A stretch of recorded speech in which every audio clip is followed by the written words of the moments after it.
try and get these talks to be something which is useful and just something which relates to our life, our world. And what I wanted to talk about this evening is something which I call authenticity. Because, there's so many people who pretend to be one thing and there's something different. And, whether in religion, that really destroys people's faith, in sort of religious people. They're supposed to be kind, they're supposed to be compassionate, but they ain't. We find out. Or whether it's, in politics or in other people of authority.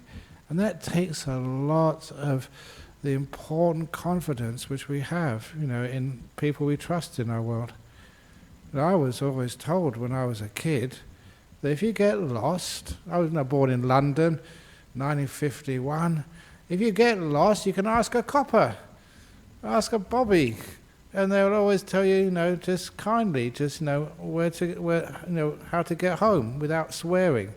I'd say where to go, and it doesn't mean that way. They'd always be trustworthy and helpful, which was wonderful. And I remember some of those stories about policemen. You weren't afraid of them; they were just there to assist and help, and because of that, that people would help them. And I remember my father helping the policeman once, but in a way I never really anticipated, because this was. I told so many stories. I don't think this was 2 weeks ago. I hope not.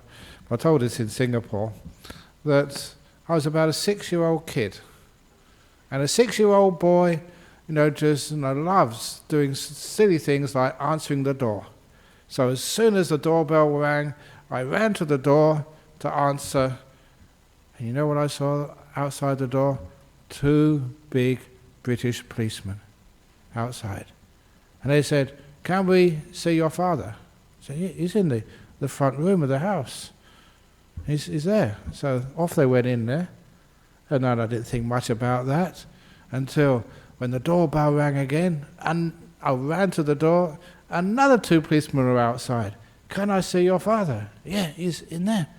Another couple of minutes, the doorbell rang again, and another 2 policemen were outside. "Can we see your father?" "Yeah, he's in with 4 other policemen."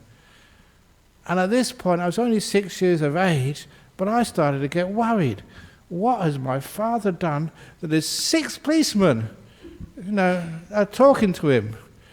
And then another bell came, another 2 policemen. It was about a dozen policemen in the end, interviewing my father. I thought, my father is not a terrorist. I actually didn't know what a terrorist was in those days. But anyway, he's not a bad person. What are all these policemen doing? And I started to get worried.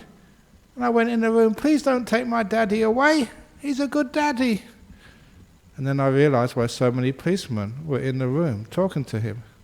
Actually, they weren't talking to him. The noise was coming from the TV, an old black and white TV, because it was the English soccer FA Cup final. And my father knew one of those policemen and said, "Well, you're supposed to be protecting the streets, but you can come to my house instead and watch the soccer." And one policeman told the other policeman told the other policeman. I had a dozen policemen there. Instead of protecting the people of London, they were in my father's front room watching the soccer. But as a little kid, you got afraid of that. But anyway, I realised it was nothing untoward. But that is, sometimes just how you feel, to be an authentic person. But at least my father was, pretty authentic. He knew exactly who he was, what he did, and he was a very kind man. But also, at the same time that I told that story over in England, sometimes that we could trust the policemen in those days. We can trust even religious people. But why is it that we're losing that trust today? Is because the most important part of a relationship, whether it's with your partner in life, or with sort of teachers at school, or doctors, leaders in communities, for the very least we should actually just to walk the talk, as they said. I remember the occasion once where try and be as kind as you possibly can. And I was in Singapore some years ago, And there's one person, they used to look after me. It was the Buddhist library in Singapore, for those of you who know that organisation. And that, they were looking after me, but, and then I got involved with the Buddhist fellowship, it's just another group. We try and always help out each other. If Buddhist monks and nuns, if we can't sort of heal wounds and create sort of harmony in this world, and sometimes you ask, what am I doing this? You should try and promote as much harmony and peace and goodwill as you possibly can. So when I heard that this monk who'd ran this Buddhist library, who I hadn't seen for a couple of years, was actually having a fundraising jog, down the Esplanade in Singapore to raise funds for his temple, and I found I had a free afternoon, which was actually quite rare. I said, many of the disciples in the Buddhist fellowship said, let's come and help. We should help one another. And so they all came along. They're a bit concerned about me doing a jog. But it doesn't matter. So I went there to raise a bit of funds for a fellow organisation. And at the same time, there was a politician there who was also going to sort of support this fundraiser. And so, because I was well known, that I was very welcomed, but then I had to give a talk first of all. And I don't know why it is, but I'm always having to open my mouth wherever I go. So, I talk a lot. But it's one thing which I've noticed as you get older, you get invited to talk more, because this is a great truth I noticed many years ago. That when, the older you get, your eyes go, you have to wear glasses, and sometimes your legs are not as strong as they used to be. Sometimes you have to, be helped getting up or use walking sticks. Sometimes even your hands get a bit shaky, get a bit weak. There's in your ears, sometimes you can't hear properly, sometimes you can't remember everything. As you get older, there's many parts of your body starts to decay and get weaker and weaker and weaker. But I've noticed as you get older, there's one part of your body gets stronger with age. This, the mouth. Old people can really talk. They can't hear what other people are saying, and they can't see very clearly, but they can certainly talk. Have you ever noticed that? I've noticed that. That's why usually politicians, they can't really do well as a politician until they get old. And they can talk for hours. Anyway, so I'm getting old now, so I can sort of start talking a bit longer. And anyway, so this politician, I came up first of all, and I said that I'm very, very happy to come and support this, but I'm not just supporting it, I'm going on the jog as well, And they said, oh, you're a monk, you only have to go halfway. I said, no, I'm going all the way. That's what I always say, that whatever you do in life, if you're going to do it, give it everything you've got. Don't just do it half-heartedly. So I went up there and said, yeah, and as soon as we finished here, I'm going to go on the walk as well. And then the politician came up, and I said to I knew this politician, I said, I hope you're going to go on the walk as well. And he looked at me and said, no, I'm too busy. So I couldn't resist the opportunity. I say, here's a good example. Someone in politics, he's going to now sort of give a nice speech to celebrate the walk, but he's not going to go on the walk. He's talking the walk. Well, they should be walking the talk. So anyway, he laughed at that. He always reminds me of that. He's a politician. Yeah, I don't walk the talk, I talk the walk. So anyway, that you have to be like real authentic in this world to get really people to understand you and be open to everybody. That is why it's a bit of a problem for me sometimes, that where I live is in a cave, a real cave, and I let people go and have a look in it so they can actually check it out. Yeah, I do live in a cave. However, there's sometimes, I like to stay in the cave, I like to meditate in there. I still remember once after a big ceremony, I was really tired, and I went to my cave to do some meditation myself. You know what was happening there? There's one of the people that was sitting in my cave without permission. I said, no, come on. I want to stay in my cave as well. It's my bedroom. It's my meditation room. I often say I'm the only person, not just monk, whose bedroom is a tourist attraction. So people come and look at it. But anyway, that at least people actually see that this is how you live. And it's real. You do live simply. Same as, this, my bag. This bag is also my suitcase. So this afternoon when I came back from Singapore on Singapore Airlines, first one out, simply because I didn't have to wait by the baggage carousel to have all this other stuff coming up. And nowadays it's they know me there at the airport now. There's not that many monks, not many people actually come out like me and just with a bag. They used to ask me, sir, you've forgotten your baggage. I said, no, this is my baggage. I remember this customs officer once, asked me, he said, well, why have you got so little? And I said, because I'm a monk. And as soon as I said that, I'm a monk, they got it straight away. And they said, oh, well done. To see, someone who's a monk and practices like one, only got a few possessions, which is amazing that people actually do this these days. Just like when I still haven't got this seniors card, I applied for a Commonwealth seniors card, to get a bit more respect.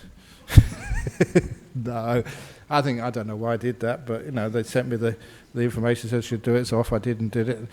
But the problem was I had to go off to the Centrelink in Armidale, just because, that they could just fill out the forms. And they said, you have to have proof of identity. I always remember that one. That was a really difficult one for me. Proof of identity. Because they said, okay, show us your bank statement. I haven't got a bank account. Credit card. No, I haven't got a credit card. Okay, your rental agreement or your home loan or your, the house which you own. I don't own anything. Oh, crikey. Wedding certificate will do.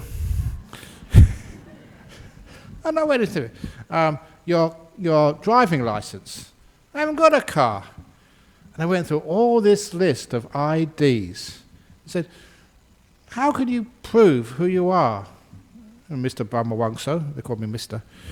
I said, actually, that's a very good question. I've been trying to find out who I really am for the last 43 years. That's why I became a monk. They didn't see the funny side of that. But in the end, I managed to sort of get something or other. So just managed to get the number of points to prove who you are. It's really weird, isn't it? You've got to prove who you are these days, and it's really difficult for a Buddhist monk to prove who they are. But I was very proud of that in the sense that it's great. You don't have all these things. You really are a monk. Because what is a monk or a nun? I think a monk or a nun is someone who lives simply.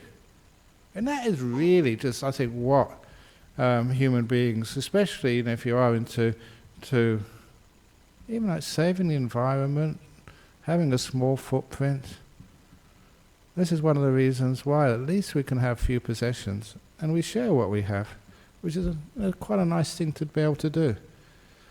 So, at least you can be authentic. And you know that even celibacy. I have been celibate for 43 years and a bit more. And people say, oh, come on. I said, no, honest. Absolutely honest. I said, that's impossible. You must be really weird. Well, sometimes I accept that. But I said, well, don't you miss girls? And I said, not really. How come? And a lot of times it was because that when you meditate, or when you actually live a nice peaceful life, you do lose some things, but you gain other things. And with other things you gain is this great ability, to actually to get into some nice deep meditation. Really peaceful, very blissful. And that was, okay, I'm just telling these stories. And it's absolutely true used to have many girlfriends when I was a young man, and there was one girlfriend, which was, having, sexual relations with. And then I went to a meditation retreat, and the bliss which I got in meditation was way, way better, honestly. And that's all I can put it, okay? So I knew what I was giving up for something much better. And so it's amazing what you can do in meditation when there's something even deeper than the sensory pleasures. It's not that you just give it up because you're trying to torture yourself. There's sometimes in religion they do it like abstinence, like, what is it called? Not tormenting the flesh, but whatever it's called. They have this stupid idea, of like just being really cruel to the body in order to become holy. And you've known me many times, you're not cruel to your body. I make sure I'm reasonably healthy, especially around here. And actually just around there. But you have a lot of happiness and fun, without needing, to get involved with those sexual relationships. And so, we are, pretty good monks over in Bodhinyana Monastery, and excellent nuns at Dharmasara, and you're not sort of uptight about these things. In fact, it's really weird in many cases that some of the things which I get up to, some good things, I remember just one evening there was a fellow who used to work for this 6PR and radio station. It was over in East Perth. And I'd known him a while, and he said, Ajahn Brahm, it'd be wonderful if you come on one of the radio shows, one of the talkback shows. If you come on the talkback shows, it gives another perspective to all these problems which people ask, and they sort of call up, and, the old professors and stuff, we've done that before, but this will give something interesting. So yeah, sure. So it was actually one Friday night, the only time I could really do it. Friday night, after the talk here, we got driven into East Perth to the radio studios to do a live talkback show on 6PR between 10 p.m. and 12 midnight. And the problem was sometimes that I should really find out what I'm really doing. Because you know what happened? I remember this time, late, so I just managed to get into the studio, rushed into the studio, just as they were going on air. And so they put these headphones on you, and you're just that far away from the microphone, the red light sort of starts, behave because this is live to air. And they never had chance to really explain the pronunciation of my name. Ajahn Brahma Wangso Mahatero, or something like that. No, that was just not gonna fly at all. So very quickly I just wrote down, okay, call me Mr. Monk. So that became my name on the radio show, Mr. Monk. And then they said, very honoured today, they always say nice things about you at the beginning of the radio show, very honoured to have Mr. Monk, the abbot of Bodhinyana Monastery, a Buddhist monk for so many years, and the other guest this evening, I always remember her name, Dr. Gabriel Morrissey, who's written many best-selling books on sex. And of that I did a double take. What show am I on? And it was on, intimate matters. And they wanted a monk who'd been celibate for about that time, about 30 years. That I'm never intimidated about anything. I'll answer questions on anything, even though I don't know anything about it. I still answer questions about it. It just got this wonderful, adventurous sort of spirit, and just, let's give it a try, see what happens. People are so afraid these days, they never actually go outside their comfort zone. So yeah, okay, let's see what happens. And you know what happened? That after the first couple of questions, they could actually choose who they would ask their question from. Whether the expert, Dr. Gabriel Morrissey, or just the celibate one who doesn't know much about sex, Ajahn Brahm, or Mr. Monk. And it was weird, because after about 5 minutes, every question was coming to me. Somehow or other, I gave more meaningful answers. which was actually started to make me understand that sometimes, when you live outside the box, you can think outside the box. You can see outside the box. Sometimes we're so close and we think we know, but when you actually stand back, which is what a monk does, actually you can understand a much better picture. Sometimes you're too close to the nose, and when you actually stand back, you get some really good understanding. And that's one of the reasons, just why, we have things like monks, and why you go on retreats, why you can actually leave the world for a week to have a nice, peaceful, serene time. And just, you don't think about the problems, you just separate yourself from the problems in a sense. So when you actually come out afterwards and you go back home, you actually get this beautiful perspectives which you hadn't had before. You see things from a different way. Now that is actually what I thought was real insight, and one of the reasons why we have these retreat centres, we have these monasteries where people can come and stay for a little while. They have a place where you can just recharge and actually to see things in a much more different way. And it's also the fact that when you take away even please excuse me, competition, for who's the most attractive, who's the most popular, blah, blah, blah, who's the best earner, who's got the greatest earning potential, who's the best person to bring up kids or whatever. When all of that measurement comes away, it's really nice being a Buddhist monk. Because, you don't, please excuse me, but I don't see women anymore. I don't see men. I see people. So somebody was going to ask me this, Ajahn Brahm, are you a feminist? And even though it supports so many causes, and just put myself on the line for equity, for especially females, and also for gays, lesbians, transgenders. But I'm not a socialist or a revolutionary or progressive. I don't see it that way. It's just, you're kind. End of the problem. You're fair. Why should you discriminate against anybody? Of course, no reason to. I can't see it myself. Maybe it's because I lived outside the box such a long time that you do think outside the box.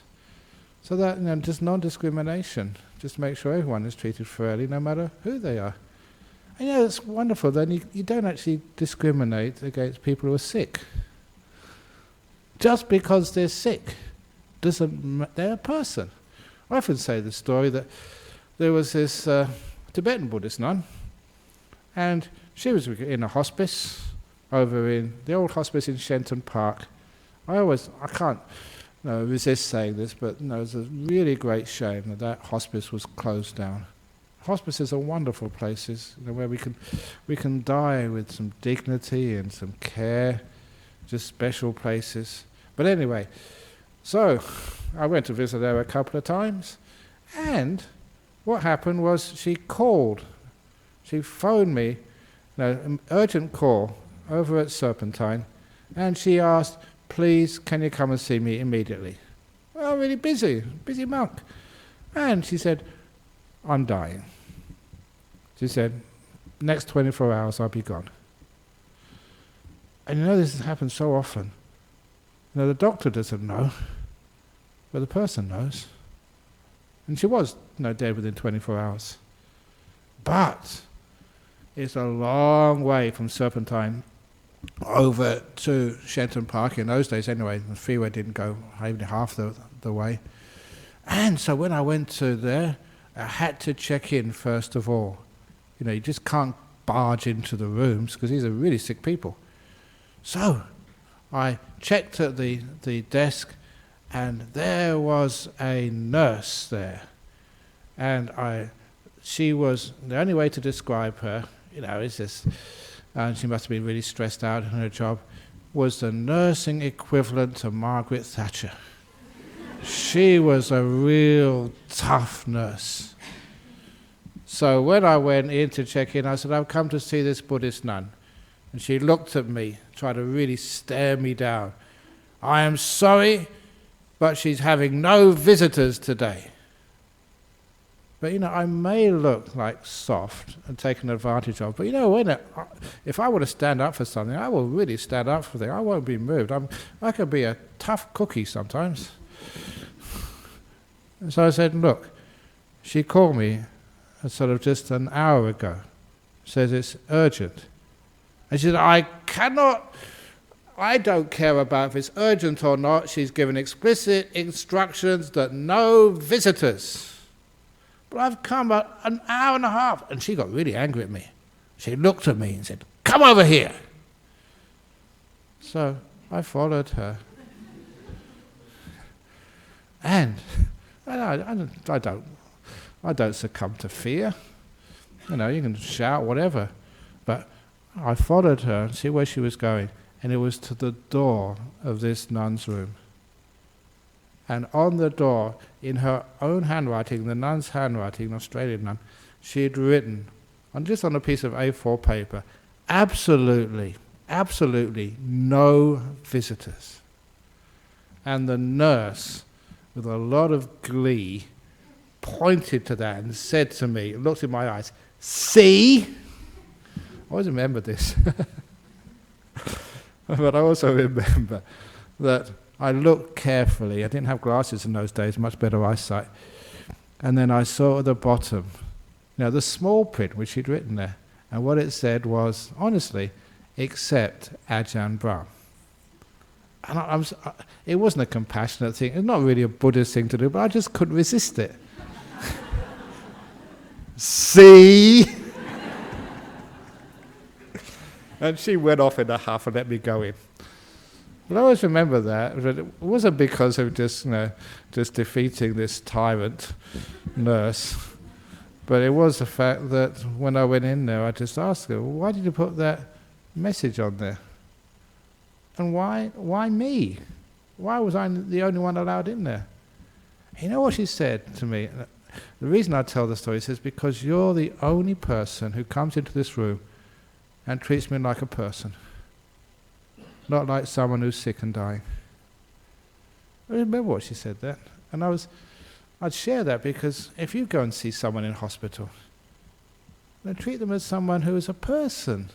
The doctors will look after the illnesses. And she said, look, just chat to me about jokes, anything. So I don't know if I won't tell those silly old jokes about the person who went to the oncologist and said, he said, well, how long have I got to live? He said, only 10. I said, 10 what? 10 months, 10 weeks? And the doctor continued, 9, 8, 7, 6, 5. It's an old joke. I don't mind telling jokes like that to people who are dying, make them laugh. And actually, they usually live longer when they laugh. But anyway, telling some jokes, just treating her like it was just meeting a friend in a coffee shop. Because imagine, put yourself in that position. You're someone who's really sick and dying. You know what you're dying, but you just want to spend the last hours you have just enjoying one another's company. Yeah, teach a bit of Buddhism, but you don't just talk about emotional stuff when a person, they're just fed up with all these people coming to see them. Oh, it's terrible to see you like this. Oh, it's so sad. Oh, come on. That people deal with their illnesses by themselves. I was actually thinking outside the box, seeing outside the box, which was really interesting. And it's because you can do things like that, that's sometimes just why. The authenticity which you have. And also the courage. What you actually see, how you feel, to actually say that. Do that. Push it a little bit forward, because sometimes we get stuck. We get stuck in the old ways of doing things. This is why even religion should not be dogmatic. Not just following the old ways of doing things, but follow the heart of it, where it all comes from. Kindness, compassion, wisdom. So we can actually see things in a different way, a good way, out of kindness, out of letting go, and understanding something which is that things aren't important. The best things in life are not things, they're relationships. It's the relationship you have. Because I learned this in science. I never really understood it at first. Like in science, it's not the stuff. Yeah, Higgs boson, electrons, whatever, I don't care, what they say, because there's no such thing as a fundamental particle, basically. It's not the particles. No particle exists by itself. It's how it interacts with others. It's the interactions, the relationship which these things, particles, make with something else. That is most important. It's not people, it's communities. There's no such thing as an individual human being. It's how we interact, how we relate to one another. That is most important. Even myself, when I just go into my cave, it's how I relate to myself. I have a relationship to myself. I'm kind to myself. Weird, but actually I love myself. People say, actually, how can you love yourself? You get proud. That is not what love is. This story came to mind because when I was in Thailand, we used to wander around place to place, and I met some of the. This is actually, a Venerable Munisara, a bhikkhuni over in Dhammasara. I went to the little compound where she lived because there's the old Dr. Sanot, a very wonderful man, but he was head of the Bank of Thailand when I first met him.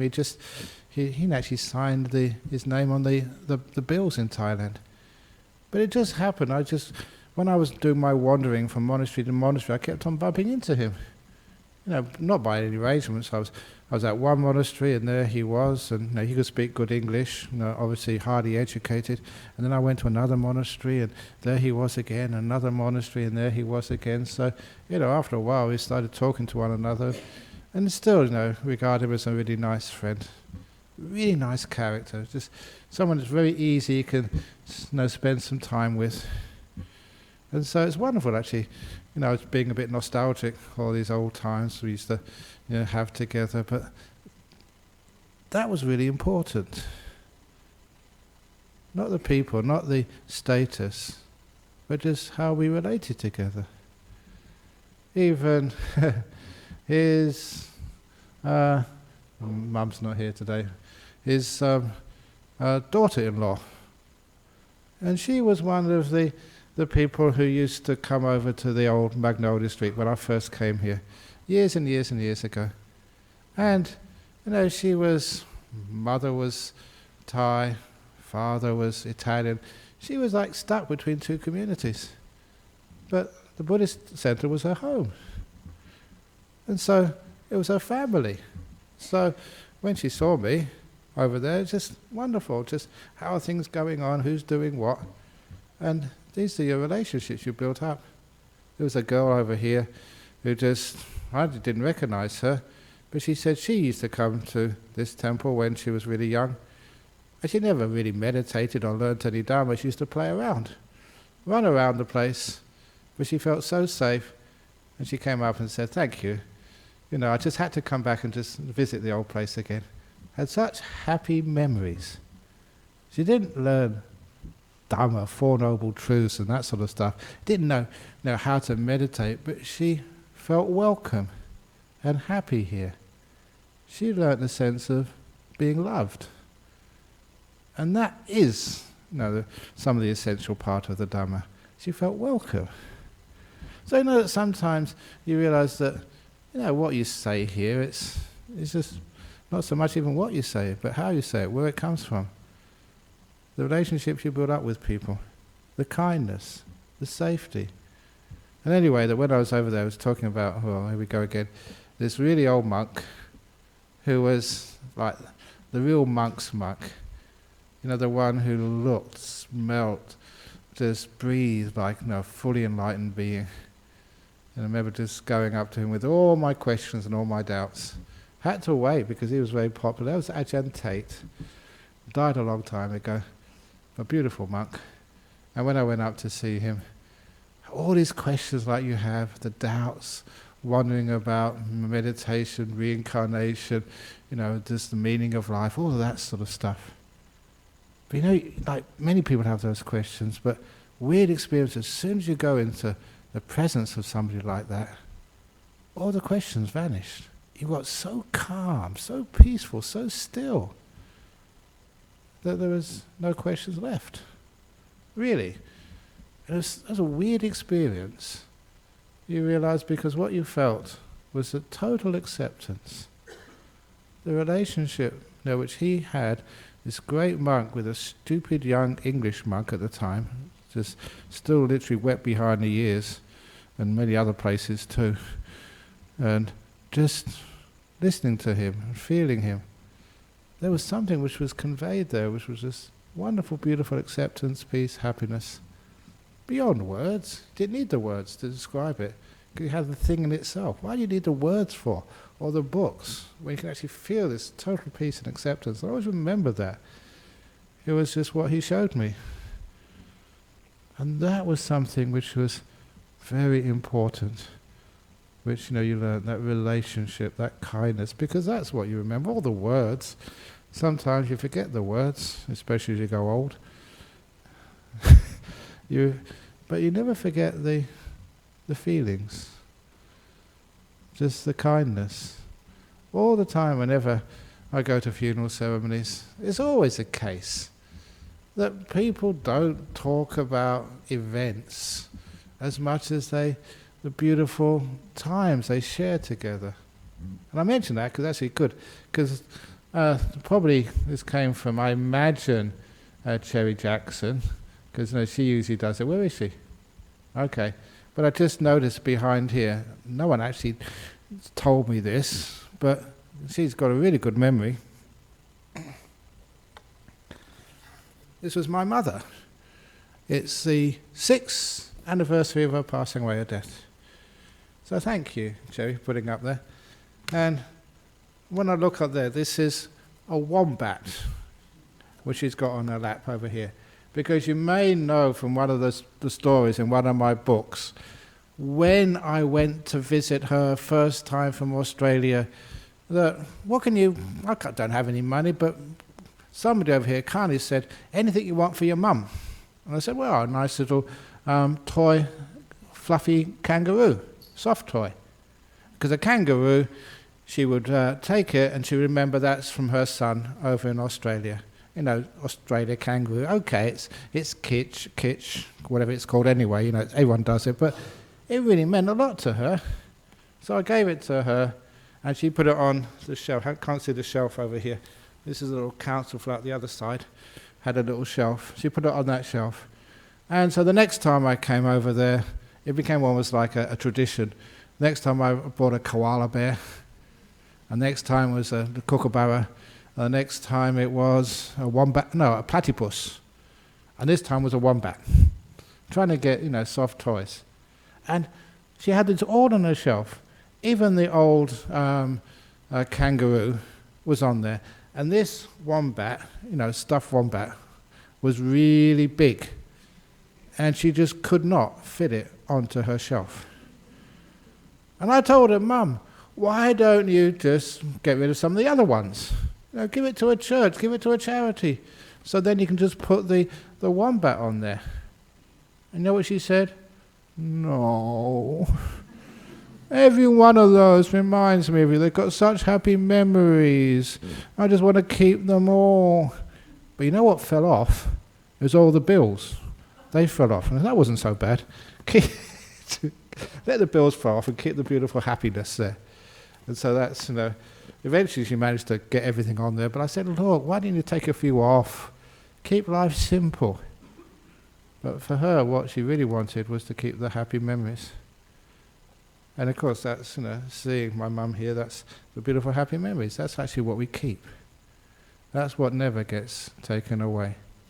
That's when somebody passes away, and that we keep those happy memories. That's what never gets taken away from you. So this is actually something what is the purpose of this life? What do you get left with? What do people remember you with? And it's just that kindness. And when I was over in Bangkok in one of these places. Apparently the stairs were really slippy, just coming off from the stage where you gave your talk. And people said, "Oh no, we've got to help you come down, Ajahn Brahm. It's really, really slippy." And I said, "Look, you don't have to worry." He said, "No, you may break a leg." I said, "No, don't worry about breaking a leg. There'll be many people here, and I don't, take this the right way, would be very happy if I break a leg in Bangkok. Because that means, number one, they can keep me there another week or two. And number two, there's all these doctors here, they'll be fighting to look after me. I'm going to look after him. No, I'm going to look after him." Because it reminded me of the story of this American monk who went to visit Chicago, and he actually did fall on the ice and broke his leg. And he told me afterwards that he was taken to a hospital and put a plaster cast on in those days. And then the message came to his mother, "Your son has broken his legs." His only one leg, sorry. And as soon as his mother came into the ward and saw his son, who usually was in Thailand, immobilized with a huge cast on his leg, he said, "My mother smiled. I've never seen her so happy in years." I said, "Mum, why are you so happy? I've broken my leg." "Yes, son. Now I can keep you exactly where I want for the next 2 or 3 weeks, and I can mother you." Because she missed mothering her son. And that's an interesting story there. Why? It's because that kindness, that beautiful idea of having someone to look after and being looked after. There's something really important in that, even more important than many other things. So that sort of that relationship, that kindness, that is sometimes the authenticity of life. It's not who's better and who's wiser, it's who's kinder. They have this beautiful saying in the Dhamma in Buddhism, it doesn't matter who's the best or who's the worst. Who's the best? Who's the worst? There's no best, there's no worst. And sometimes people say, "Oh, we're all the same." No, you're not. If you're all the same, life would be just so boring. If all the monks and nuns who sat here and gave talks gave exactly the same talk, there would be there's so many different types of monks and nuns, and everyone is welcome. It's beautiful. And laymen, lay women, it's beautiful. Don't ever try and be better, because that just puts so much pressure on you, actually, to achieve, to set goals and be the best. That's one of the big sicknesses of our modern world. Trying so hard to improve and be better. Because if you don't, you've got to reach your goals. What was that? There's a woman here, I forget who she was, but good on her, she was really wise. Actually, she was afterwards, I think. But anyway, she came up to me and said, her problem in life, she put it very beautifully, that's why I really respect her, for she was very wise. "This is where I know I should be in life." He said, "This is where I currently am." He said, "It's just so hard. So hard. I know this is where I deserve to be. Now, this is my earning potential. This is what I can do in life. This is what I know I should be. But I'm up here, down here, and I just can't get up there. There's so much suffering." And the solution was very obvious once you put it that way, in something which is very visualized. If this is where you are, and this is where you need to be, how about lowering where you need to be to where you are? Then you'll find you'll be so peaceful. That goes against the grain. We'll say, "No, you've got to strive. You've got to strive for excellence." And I say, "No, strive for mediocrity." The middle way of Buddhism. Where you are, how about that's where you want to be? That's called Eckhart Tolle's The Power of Now. How about just enjoying where you are? When you want to be somewhere else, you can't enjoy where you already are. So wonderful. Just be. And now you come across this amazing realization. This is what I learned from Ajahn Tate. You're good enough. Isn't that nice? I'm good enough. So you can fly off to your little island and just relax and just be. No, nothing to live up to. No tests. No feedback from others. No even feedback from yourself. Just relax and be at ease, whoever you are. And so eventually that little island meditation, you bring that inside your heart so you can relax where you are, whatever happens. So, this is learning how to find a nice relationship with yourself and with life. Not trying to be someone you can never be, but be authentic. Be who you are. You belong. All sorts of different people. You know, you're all very welcome. Hopefully that's why we don't have an admissions policy. We don't check people who you are before you come into this joint. Sometimes I say we're so desperate that anyone can come in. We're not desperate at all. It's just beautiful, open.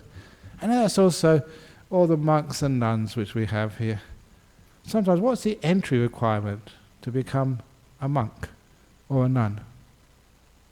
Breathing. As long as you come in breathing, you can... Now if you fit in, if you want to be there, and it just usually happens, people come and they just, obviously that this is a place where they should be, they fit in. That's all. And so it's wonderful, that sometimes there's people I thought would never make it as a monk, but they did. It's wonderful to have that openness. Give everyone a try. Equity. Even sick people. Even people with so-called mental diseases. Schizophrenia. Yeah, give it a try, see if it works. Isn't it beautiful that you can just have this openness?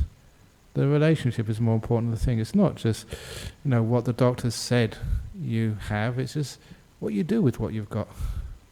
Not better, not worse, not the same. And that's a beautiful thing about life. That I've never met anybody at all, anywhere like Ajahn Brahm. Thank goodness. You don't want too many people like me telling all the bad jokes. What was a bad joke this week? I think I told that. Oh yeah, okay. This was told to me by the same fellow. His job is to take me to the airport. I asked him, you better tell me a joke, because your last joke about the Einstein joke, if you don't know that, you haven't been here for too long. So his joke was, he said, this fellow found a snail in his house. So the snails, they just leave all these slimy trails. So he opened the door, took up the snail, and threw the snail away in the garden. And 3 months later, the snail was back. And the snail said to the guy, what did you do that for? It wasn't the best joke, not as funny as but there's, if there's... I told you there's no one like Ajahn Brahm who tells really bad jokes. But there was another guy. This was the guy who was a big businessman. Shouldn't really say who he was. But he was, I told him the story about the guy who went for an interview for a job. And he said, what was your qualifications? And he said, gave his qualifications. So we need someone who's a really responsible person. Can you show that you're a responsible person? He said, yeah, very easily. Just ring up my referees.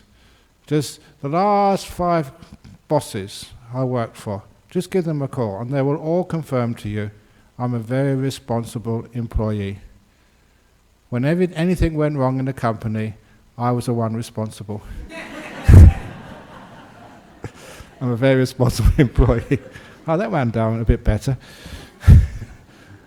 But anyway, that's... So don't ever try to be something you're not. Be authentic. Don't try to be enlightened and just put on. This is what an enlightened monk should look like. Never smiling.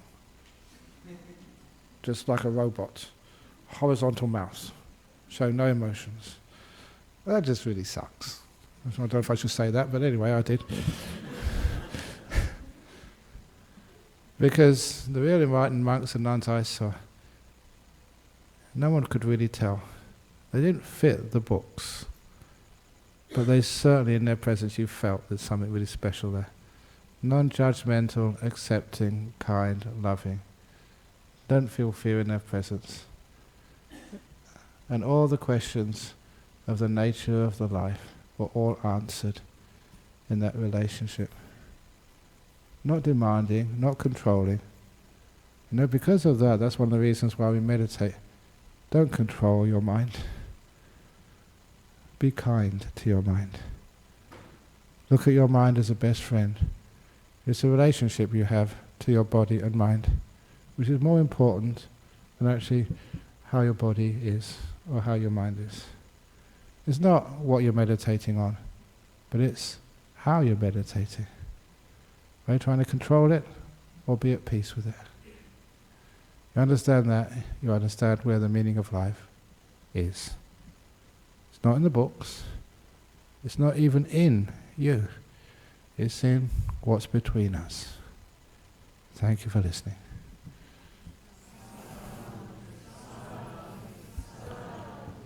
Ah, come on, how long have I been away? You do sadhus, give it everything you've got. Okay, here we go again. Sadhu, sadhu, sadhu. That's the meaning of life. Feeling joy and energy, whatever you have to do. Much more fun. And it's also healthy for you. More peaceful. Okay, have we got any questions here? I was told again in the car from the airport, I know that to get a question on that machine, you have to make up a weird name from a weird destination. So expecting a call from Mr. Trump from the White House, and it's just someone sitting in here. Okay, from Portugal, from UK, and from Romania. How do we know what our authentic self is, since we are so conditioned by education and society? You've got no authentic self. Have an authentic relationship. Be true, not to yourself, to what's between you and who you think you are. From the UK, I'm originally from South Africa, now living in the UK. I battle to make friends. How do I know I'm being true to myself? I'm on the right path. Because when you don't make friends, you accumulate friends. You don't make money. Money comes. Amazing thing, when you start searching for it, it runs away from you. You try and make friends, and then of course people will just run away from you. So just be a friend. If you are a friend, in other words, you look at what's between you and the people, then of course friends happen. So don't be true to yourself, be true to us. You know that old saying, I've said it so many times, I try to avoid it. In marriages, you look at the husband, look at the wife, and you say, it's not about you.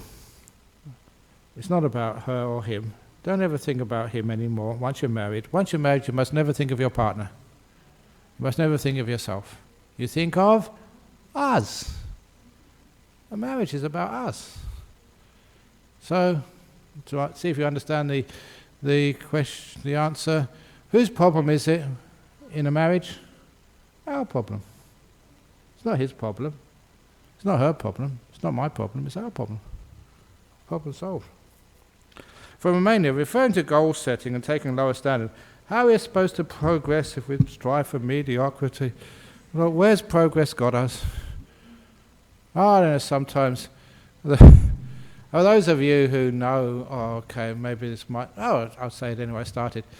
Where I was staying when I was in Bangkok was in Sukhumvit, if you know Sukhumvit Road, and the owners of the house, they used to stay up in Saturn Road, that's where the Australian embassy used to be, that's moved now.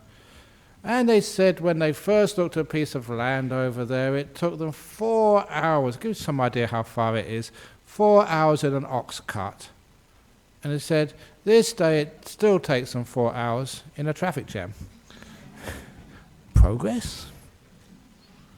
So sometimes, are we really making progress in life? And sometimes the same old problems happen Old times, new times. Or that's one of the nice things about, if anyone does want to study some interesting parts of Buddhism, don't look at the suttas or the Abhidhamma, look at the Vinaya, the rules, but not just what the rules are, but where they came from. All about the bad things which monks and nuns did, the silly things they did. And there you find just human beings haven't changed for so many centuries. And, okay, here we go. This is my favorite. People think that, that Buddhism is dull and boring. This is what happened.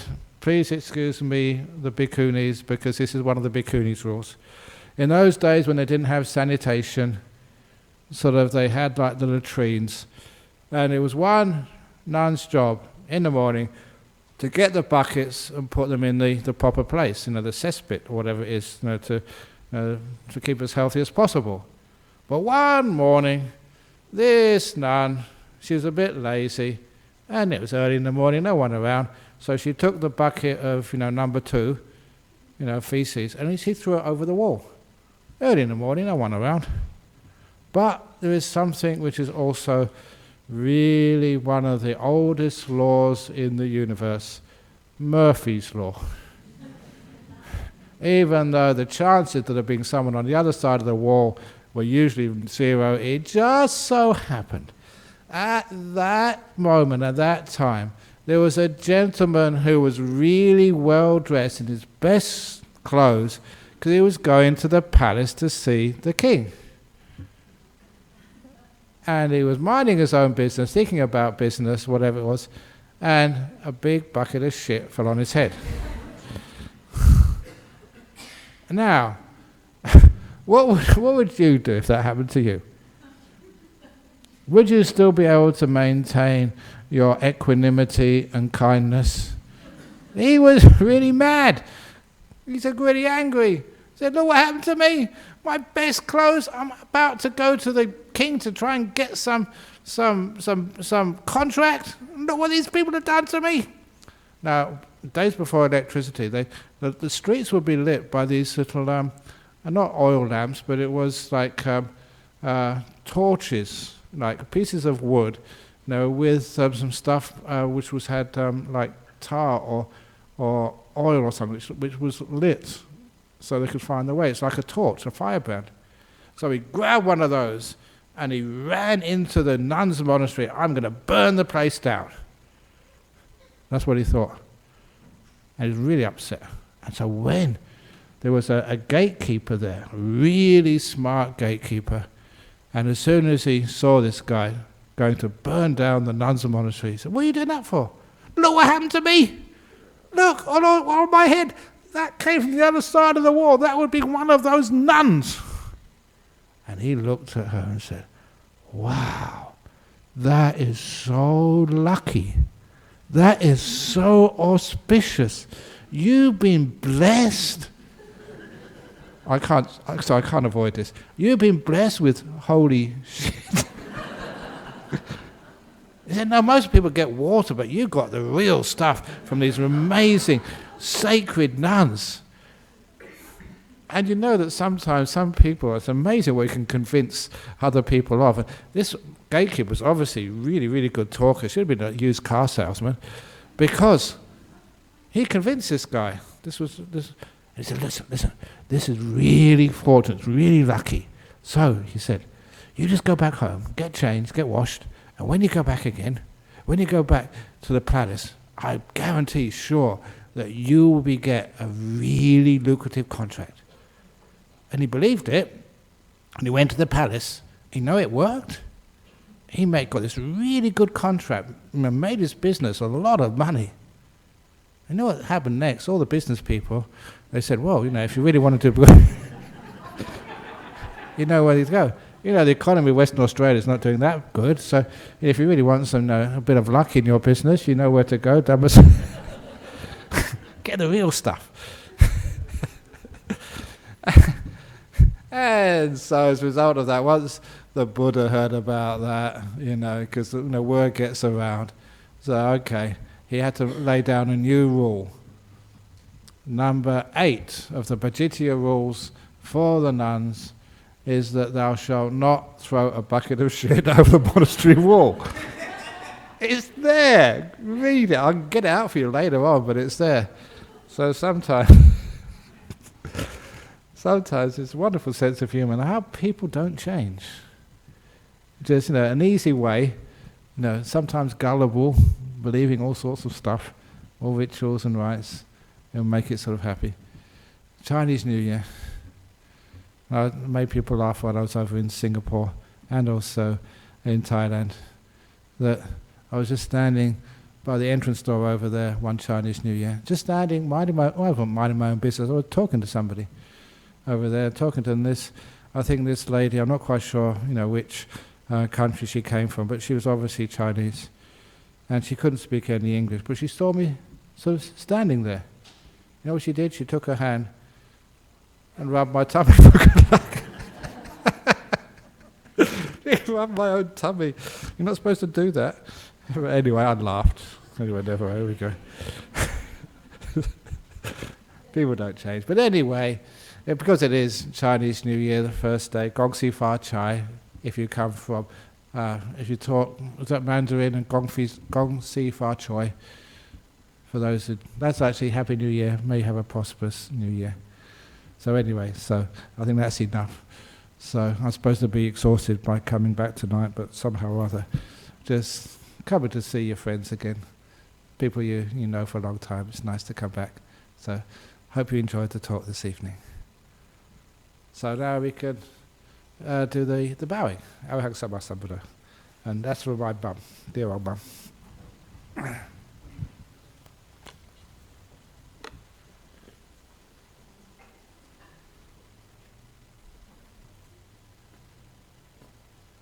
Arahang Sama Sambuddho Bhagava Buddhang Bhagavantang Abhivademi Suakato Bhagavata Dhammo Dhammang Namasami Supatipano Bhagavato Sawaka Sangho Sanghan Namah